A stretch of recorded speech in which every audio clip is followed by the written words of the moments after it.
pwede natin ipagpaalam si ma'am. Pasyal natin. Oo nga, sige. Pwede yan. Subukan natin. Pete, sabi, dinamihan mo na tong siopaw ni Miss Galang. Kakain din ako eh.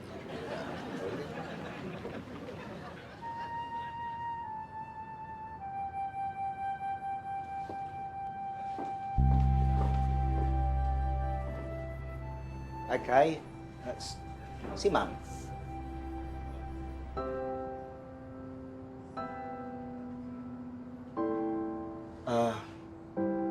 Kailan pa? Kagabi lang po, habang natutulog po siya.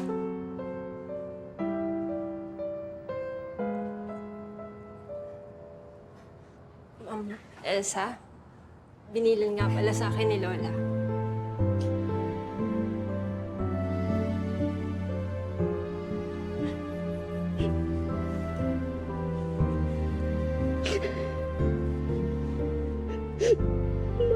Ma'am.